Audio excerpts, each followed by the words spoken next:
चलिए हम बात करते हैं ये परमाणु संरचना। चौथा चैप्टर है संरचना, एटॉमिक स्ट्रक्चर।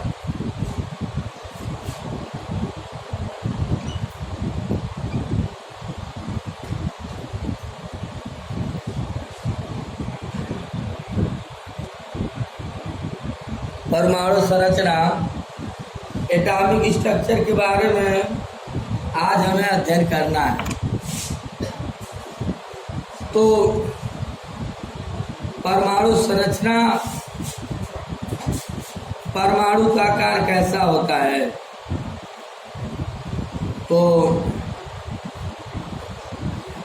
ये परमाणु का आकार बहुत ही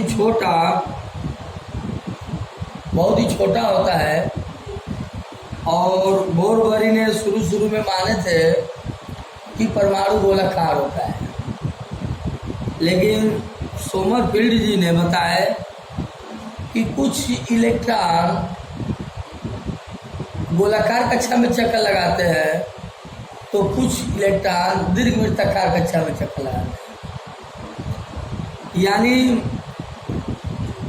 MVR इलेक्ट्रॉन का कोणीय संवेग NH/4 के जिसमें बराबर होता है, वह गोलाकार चक्कर लगाता है। और MVR कोणीय संवेग, इलेक्ट्रॉन का कोणीय संवेग, देखिए कोणीय संवेग का मतलब यह है कि इलेक्ट्रॉन जो है चक्कर लगाता है प्रोटॉन और न्यूट्रॉन का, यानी नाभिक का। तो जो चक्कर लगाता है इलेक्ट्रॉन, तो उसका कोणीय संवेग जो होता है NH/4 के अगर बराबर होता है, तो वृत्ताकार चक्कर लगाएगा। अगर कोणीय संवेग MVR का मान NH/4 से बड़ा रहता है, तो दीर्घवृत्ताकार कक्षा में चक्कर लगाता है। ये शुरू में बोरबरी और सोमरफील्ड का मानना था। तो इस आधार पे डाल्टन जी का परमाणुवाद का सिद्धांत था कि परमाणु अविभाज्य कण है, विभाजित नहीं किया जा सकता है। महर्षि कणाद ऋषि और डाल्टन जी ने बताया कि परमाणु बहुत सूक्ष्म कण है, जिसे विभाजित नहीं किया जा सकता है। और परमाणु जो होता है अनेक सूक्ष्म कणों से मिलकर बना है। परमाणु जो होता है अनेक सूक्ष्म कणों से मिलकर बना है। और परमाणु जो होते हैं न तो उत्पन्न किए जा सकते हैं, न ही नष्ट किए जा सकते हैं। परमाणु इस ब्रह्मांड में स्पेशली विद्यमान है।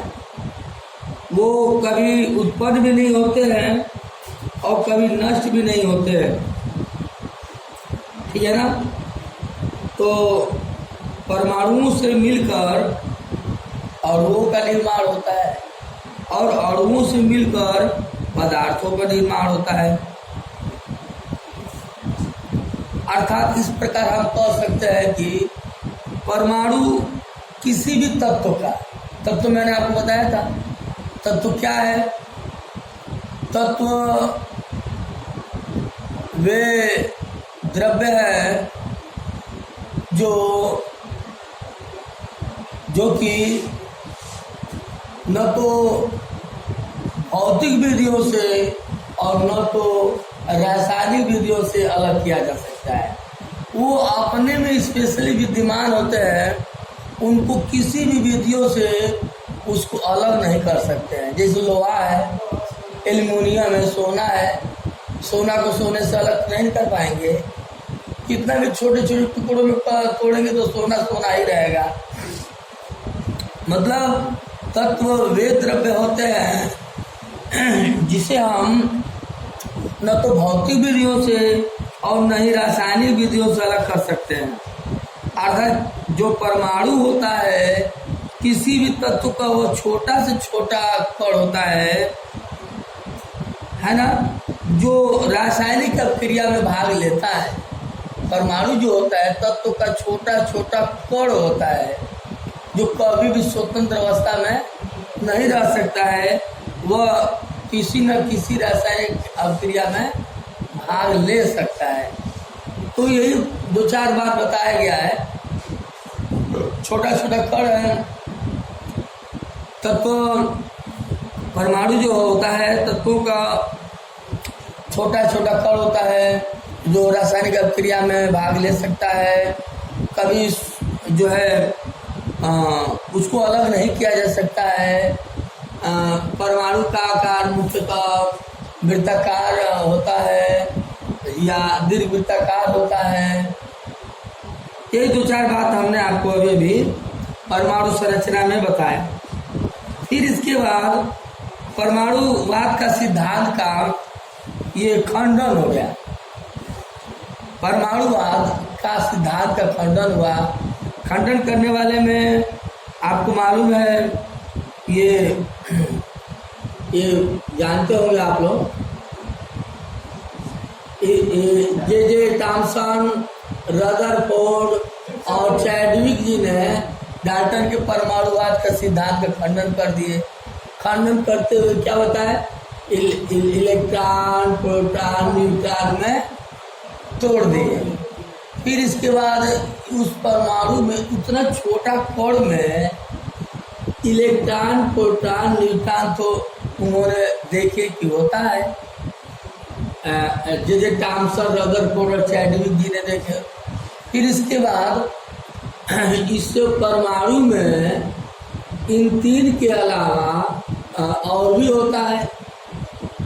एंटी न्यूट्रिनो, न्यूट्रिनो होता है, पॉजिट्रॉन होता है, पाइथन मेसान, पाइरिड मेसान, पाई उदासीन, बोसान कण भी होता है इसी में।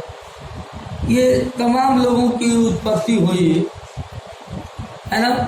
तो इस आधार पर ये डाल्टन के परमाणुवाद का सिद्धांत का खंडन होते हुए ये समस्थानिक, समन्यूट्रॉनिक, समभारिक की भी उत्पत्ति हुई। तो ये समस्थानिक क्या होते हैं आप लोग जानते हैं। एक ही तत्व के भिन्न भिन्न परमाणु भार वाले ऐसे तत्व जिसके परमाणु क्रमांक समान होते हैं परंतु परमाणु भार भिन्न भिन्न होते। एक ही तत्व, इतना याद होना चाहिए। एक ही तत्व जैसे 1H1, 1H2, 1H3, एक ही तत्व है ना। परमाणु क्रमांक सेम है कि नहीं है, लेकिन परमाणु भार अलग अलग है। तो आपको क्या बताया गया है, एक ही तत्व के, ठीक है ना, एक ही तत्व के परमाणु का, एक ही तत्व की समान परमाणु क्रमांक वाले तत्वों के परमाणु भार भिन्न भिन्न हो तो उसे हम समस्थानिक कहते। तो बस जानिए, एक ही तत्व होना चाहिए, परमाणु क्रमांक समान होना चाहिए, परमाणु भार भिन्न भिन्न होना चाहिए, उसे हम समस्थानिक कहते हैं।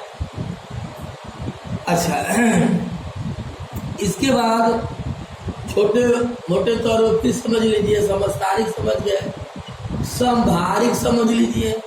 समभारिक का मतलब क्या होता है, परमाणु क्रमांक तो भिन्न भिन्न होता है परंतु परमाणु भार समान होता है। इसमें कई तत्व हो भी सकता है, नहीं भी हो सकता है, समझ रहे हैं ना। तो 19 पोटेशियम 40 होता है, 20 कैल्शियम 40 होता है, देख रहा है ना। तो ये परमाणु भार समान देख रहे हैं और परमाणु क्रमांक अलग होते हैं। तो भिन्न भिन्न तत्वों के ये कई तत्व संभारिक में कई तत्व नहीं कहेंगे, भिन्न भिन्न तत्वों के परमाणु क्रमांक अलग अलग होते हैं, परंतु परमाणु भार एक ही होता है, उसे हम संभारिक कहते हैं। सब न्यूट्रॉनिक क्या होता है? सब न्यूट्रॉनिक क्या होता है?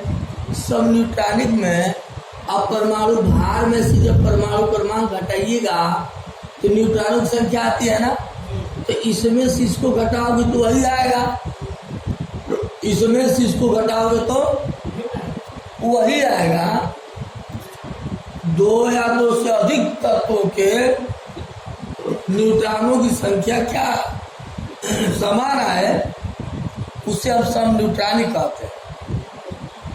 एक ही तत्वों के न्यूट्रॉनों की संख्या समान आता है तो उसे हम सम न्यूट्रॉनिक कहते हैं। बोलो भाई, ठीक है ना। तो ये जो है आपको बताया गया है अभी। इसके बाद छोटी सी बात मैं आपको फिर से बताता हूँ। जैसे परमाणु ये है तो ये कक्षाओं में बटा होता है।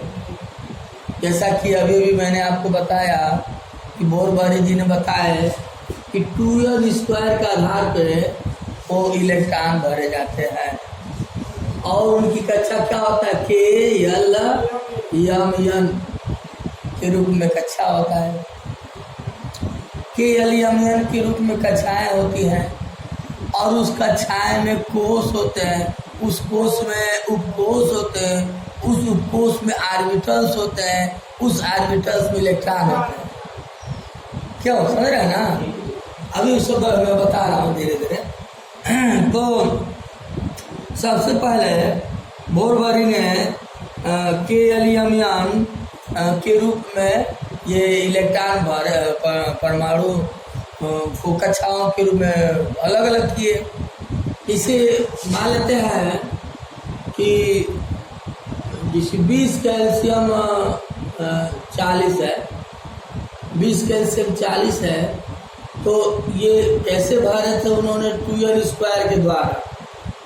तो पहले n बराबर 1 रख दीजिए, n बराबर 1 रख दीजिए तो क्या होगा?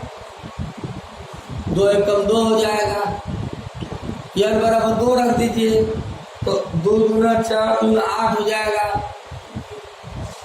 समझ रहे हैं ना। फिर 3 रख दीजिए, 3 3 9 दूना 18 हो जाएगा, देख रहे हैं ना।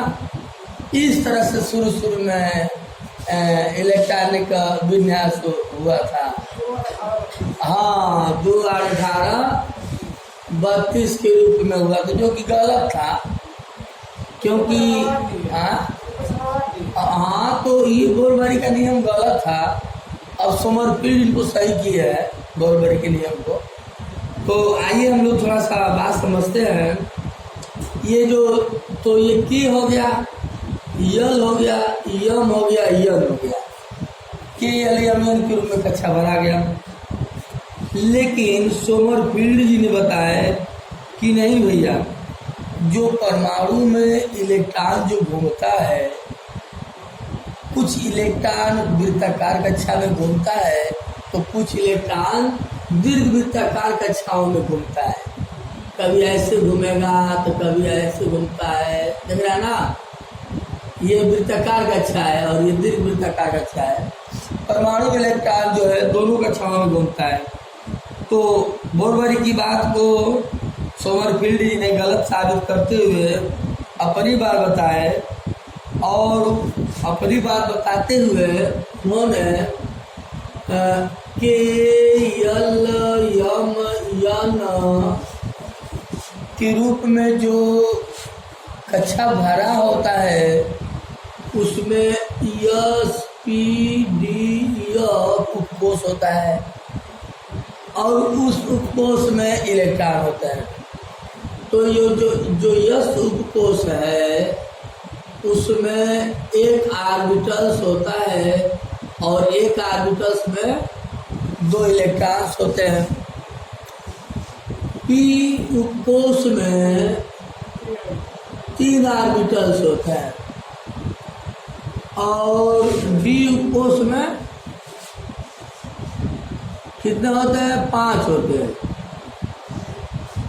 देख रहे हैं ना। और एफ उपकोष में 7 होते हैं। सही बता रहे हैं आप लोग, समझ रहे हैं। तो अब पहले तो समरफील्ड जी ने बताया कि जो KLMN में कक्षाएं होती है परमाणुओं में, तो उसमें SPDF उपकोष होता है। यस उपकोष में एक ऑर्बिटल्स में 2 इलेक्ट्रॉन होता है।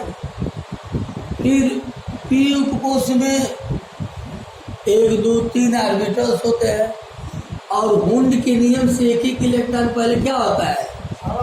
भरता है और तब जाकर युग्मन होता है। देख रहा है ना, कि हुंड जी ने बताए थे कि किसी उपकोष के किसी भी ऑर्बिटल्स में पहले एक इलेक्ट्रॉन क्या होता है? भर जाते हैं, तब जाकर क्या होता है? युग्मन होता है।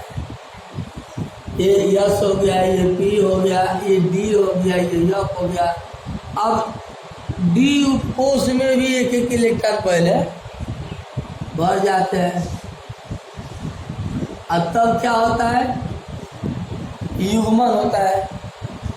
फिर इसके बाद यह उपकोष में भी वही बात, पहले एक इलेक्ट्रॉन हुंड के नियम से भरते हैं, तब जाकर के युग्मन होता है। देख रहा है ना। तो ये सब बात समरफील्ड जी ने बताया है। और समरफील्ड जी के बाद समरफील्ड जी ने ये पहले SPDF और उपकोष बताया और बताया कि उस उपकोष में ऑर्बिटल्स होते हैं और उस ऑर्बिटल्स में हुंड जी ने बताया कि पहले एक इलेक्ट्रॉन भरता है, तब युग्मन होता है। हुंड का नियम आपने समझ लिया। फिर इसमें दूसरी बात इसमें है कि 1:2 जो ऊर्जा लेवल होता है सभी उपकोषों में, एनर्जी लेवल क्या होता है? ऐसे होता है 1:2, 2:2, 2p6, 3:2, 3p6, 4:2, 3d10, 4p6, 5:2, 4d10,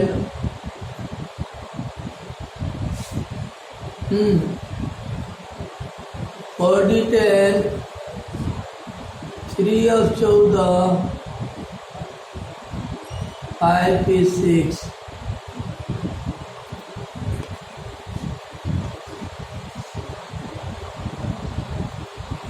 ठीक है।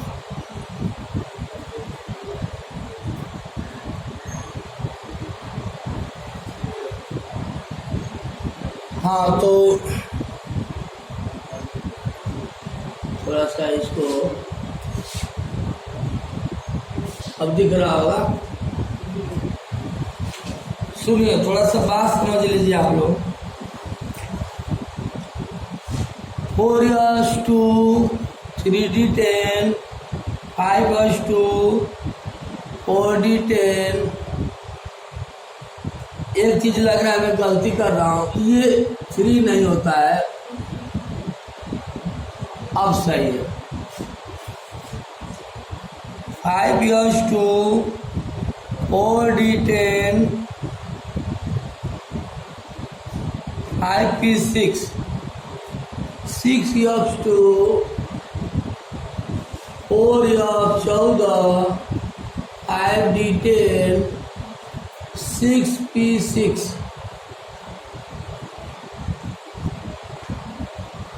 हाँ, सही बता रहा हूँ। फिर इसके बाद 7:2 डन। एक बार समझ लीजिए एनर्जी लेवल होता क्या है। ये पहला है के कक्षा।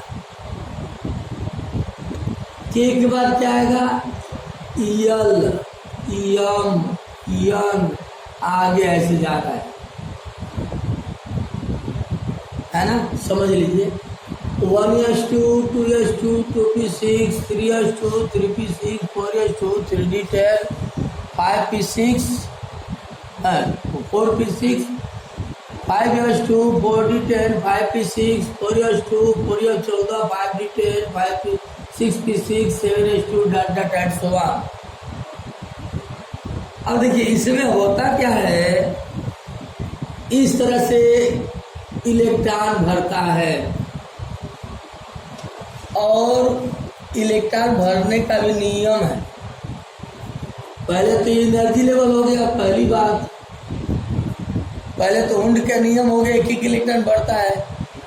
दूसरी बात आबाव का नियम हो गया, जिस एनर्जी लेवल भी कहते हैं। तीसरी बात एन प्लस एल रूल हो गया। एन प्लस एल रूल का मतलब ये हो गया कि जिसका एन प्लस एल का मान, एन प्लस एल का मान जिसमें कम होता है, सबसे पहले इलेक्ट्रॉन उसी में भरता है। तो मान लेते हैं कि यहाँ तक तो भर गया, 1s1 हो गया या 1s2 होगा। अब 2s में इलेक्ट्रॉन भरेगा कि 2p में इलेक्ट्रॉन भरेगा, आइए हम चेक करते हैं। सबसे पहले किस में भरेगा, तो 2s और 2p का n प्लस एल का मान निकालिए। तो क्वांटम नंबर भी होता है, SPDF होता है, SPDF।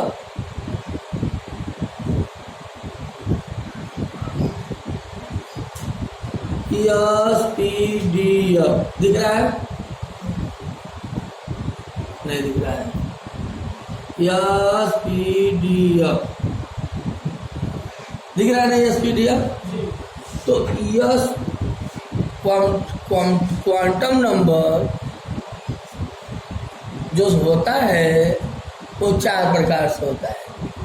किसी भी परमाणु में ऊर्जा स्तर कक्षक का पूर्ण रूप से अध्ययन करने को हम क्वांटम संख्या कहते हैं। स्थिति और आकार का पूर्ण रूप से अध्ययन करने को हम क्वांटम संख्या कहते हैं।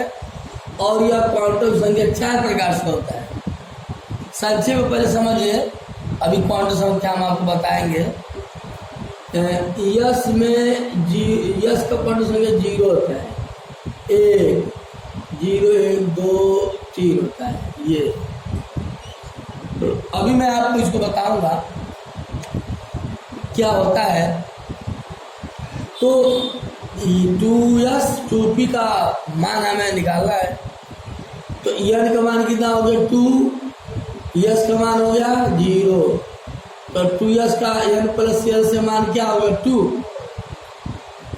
n का मान हो गया 2, p का मान हो गया 1। सबसे पहले इलेक्ट्रॉन इसमें भरेगा, किसमें भरेगा 2s में भरेगा। पहले सबसे पहले 2s में 2 इलेक्ट्रॉन भर जाएगा, तब जाकर के 2p में 6 इलेक्ट्रॉन भरेगा। अब आइए इसमें देखा जाए किसमें सबसे पहले भरता है। 3s और 3p में सबसे पहले किसमें इलेक्ट्रॉन भरेगा। तो उन दोनों का n प्लस l से मान निकालेंगे। जिसका n प्लस l का मान कम होगा उसमें इलेक्ट्रॉन एंट्री मारेगा। अगर दोनों का n प्लस l का मान बराबर आ जाएगा तो जिसका मुख्य क्वांटम संख्या कम होगा इलेक्ट्रॉन उसमें भरेगा। अभी मैं वहां पर पहुंच रहा हूं, पहले निकालिए। 3 + 0 = 3, 3 + 1 बराबर, तो सबसे पहले 3s में इलेक्ट्रॉन भरेगा, तब जाकर 3p में भरेगा। अब आइए इसमें देखा जाए 4s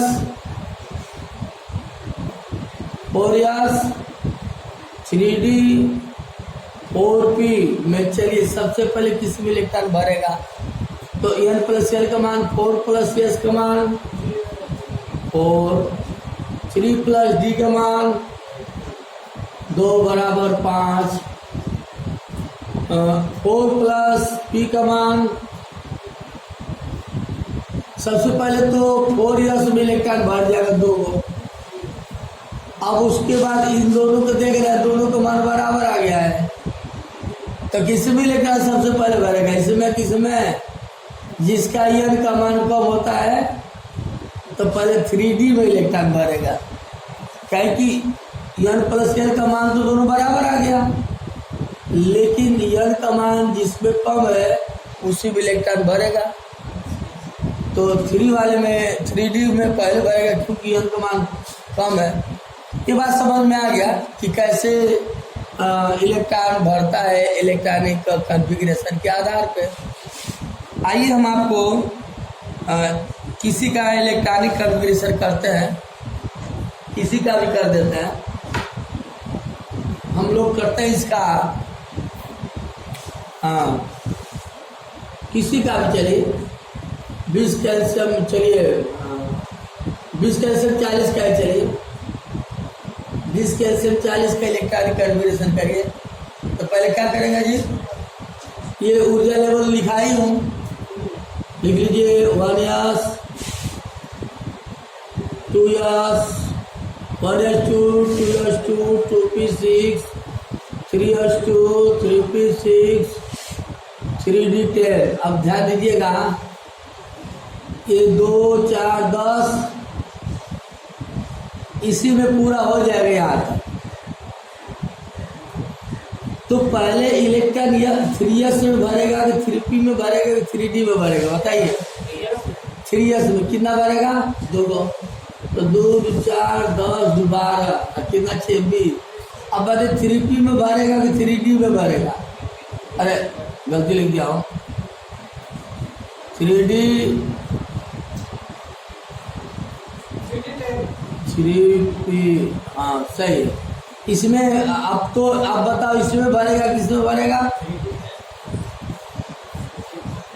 अरे भाई 3d और 3p का मान निकालो। 3 + d का मान कितना होता है?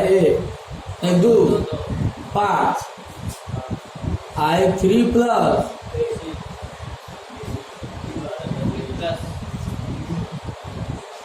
अलियास डी 0 1 2 3, तो डी का मान कितना है? 2।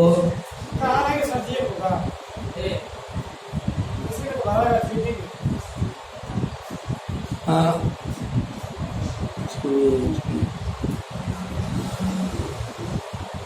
4s2 3d10 4p6 सही तो है।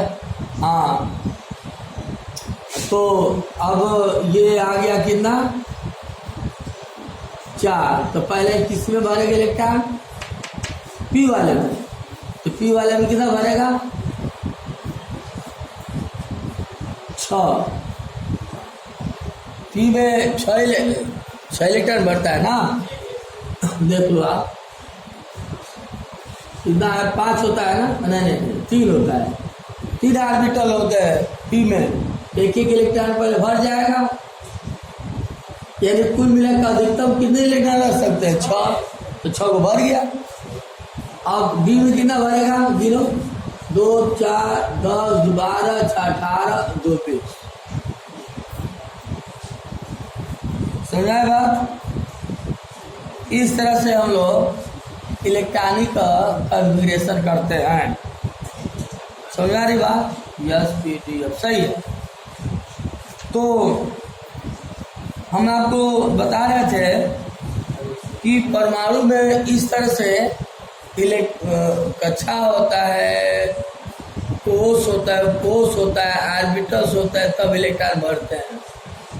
अब जो है इस आधार पे यहाँ पे तमाम क्वेश्चन दिया हुआ है, आपको लगाना होगा। ये ठीक है ना? यहाँ पे पहला क्वेश्चन है, परमाणु संख्या का आविष्कार किसने किया था? परमाणु संख्या का आविष्कार किसने किया था? मोजले ने। सुनिए, पहले तो मेंडलीव जी ने बताया है कि तत्वों की भौतिक और रासायनिक गुण उनके परमाणु भारों के परमाणु भारों का वर्गीकरण होता है। मेंडलीव जी ने बताया तत्वों के भौतिक और रासायनिक गुण परमाणु भारों का वर्गीकरण होता है। लेकिन जब मोजले ने आवृत्ति और परमाणु क्रमांक जब ग्राफ खींचे तो आवृत्ति और परमाणु क्रमांक का ग्राफ एकदम बढ़ता हुआ जा रहा था और आवृत्ति और परमाणु भार का जब ग्राफ खींचे मोजले ने तो कभी ग्राफ बढ़ रहा था या कभी ग्राफ घट रहा था। तो मेंडलीव की बात गलत हो गई। तत्वों के भौतिक और रासायनिक गुण परमाणु भारों का वर्गीकरण नहीं होते। मेंडलीव की बात गलत हो गई और मोजले की बात सही हो गई। तत्वों की भौतिक और रासायनिक गुण परमाणु क्रमांकों का वर्गीकरण होता है। इसलिए इस आधार पर हम कह सकते हैं कि परमाणु संख्या का जो आविष्कार होता है, परमाणु संख्या का आविष्कार मोजले ने किए थे। समझ रहे हैं? अब यहाँ पे किसी तत्व का परमाणु क्रमांक 17 है, उसके नाभिक में प्रोटॉनों की संख्या क्या होगी? देखिए, किसी तत्व का परमाणु क्रमांक 17 है, प्रोटॉनों की संख्या भी 17 ही होगी। 24वां का 24वां सही बताया। सुनिए, यहीं पे 2-3 बात समझ लीजिए। किसी तत्व की या किसी परमाणु के, देखिए परमाणु क्रमांक जिसे मान लो 11 सोडियम 23 है, तो 11 जो है परमाणु क्रमांक है। परमाणु क्रमांक कितना हो गया? और इलेक्ट्रॉनों की संख्या कितना हो गया? प्रोटॉनों की संख्या कितना हो गया? 3 बराबर ही होता है। लेकिन सोडियम आयन में पूछ दिया जाए, परमाणु क्रमांकों की संख्या 11 हो गया, प्रोटॉनों की संख्या 11 हो गया, लेकिन इलेक्ट्रॉनों की संख्या 10 हो गया। एक इलेक्ट्रॉन त्याग दिया है ना। धनायनों में या ऋणायनों में प्रोटॉनों की संख्या और इलेक्ट्रॉनों की संख्या डिफरेंट होता है, परंतु उदासीन परमाणुओं में इलेक्ट्रॉन